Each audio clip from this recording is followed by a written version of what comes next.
الحمدللہ رب العالمین والصلاة والسلام علی سید المرسلین۔ حضرت علی بن عثمان حجویری جو کہ بڑے مشہور بزرگ ہیں، وہ اپنی کتاب کشف المحجوب میں ایک واقعہ لکھتے ہیں کہ ایک شخص بہت نیک آدمی تھا، بہت نیک بزرگ تھا،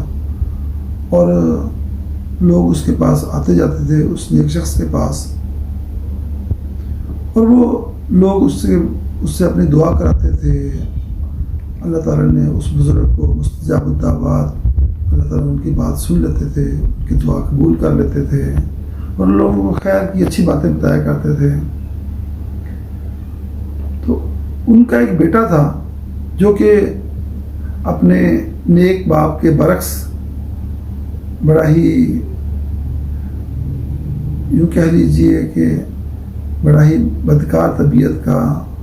اور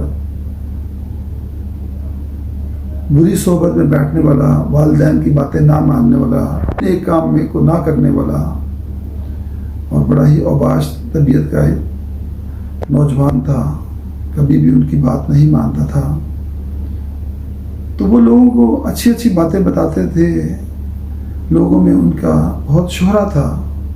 تو ایک دن ان کے ایک بڑا جو قریبی ہوتا ہے، ایک ملازم،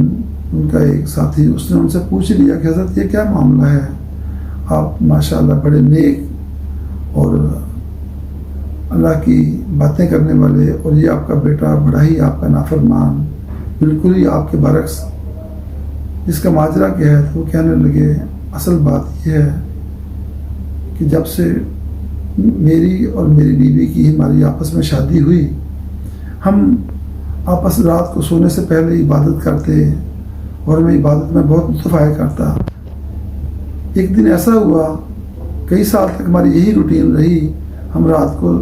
سونے سے پہلے عبادت کرتے، وہ اپنی عبادت کرتی، میں اپنا جائے نماز بچھا لیتا اور عبادت کرتا رہتا ساری رات، کچھ سو جاتے کچھ عبادت کرتے رہتے، یہی اسی طرح ہم فجر پڑھتے ہیں۔ تو ایک دن ایسا ہوا کہ ہمارے محلے میں سے کسی کے گھر سے ہمارے گھر میں کھانا آیا، ہم نے وہ کھانا کھا لیا۔ جب وہ کھانا کھا لیا تو ہمیں اس رات کو خواہش ہوئی، ہمیں یہ طلب ہوئی کہ ہم آپس میں ایک دوسرے کے ساتھ ہم بستری کریں۔ تو ہم سو گئے۔ جب سو گئے تو اس کے بعد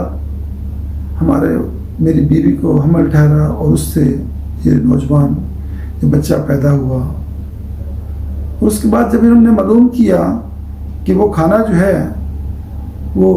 کس گھر سے آیا تھا، تو پتہ چلا کہ محلے میں جو کوتوال تھا اس کے گھر میں وہ کھانا بنا تھا،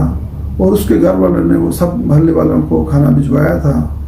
اور وہ ہمارے گھر میں بھی آ گیا تھا۔ کوتوال یعنی جو پولیس میں، سرکاری محکمے میں جو شخص کام کرتے ہیں،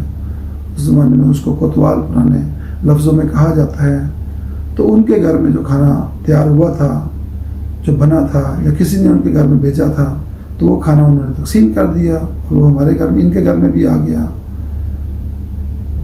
حضرت علی بن عثمان حجویری اس سے یہ نتیجہ اخذ کرتے ہیں کہ اگر نیک اولاد بھی انسانوں کو چاہیے، اچھی فرما بردار اولاد بھی چاہیے، تو انسان جو ہے عقل حلال کی بندی کرے۔ جو انسان حلال رزق کی اہتمام کرے گا تو اللہ تعالیٰ کے گھر سے بہت امید ہے کہ اللہ تعالیٰ اس کو نیک اولاد، اچھی اولاد، فرما بردار اولاد عطا فرمائیں گے۔ اللہ تعالیٰ ہم سب کو صدق مقال اور عقل حلال کی توفیق دیں، آمین۔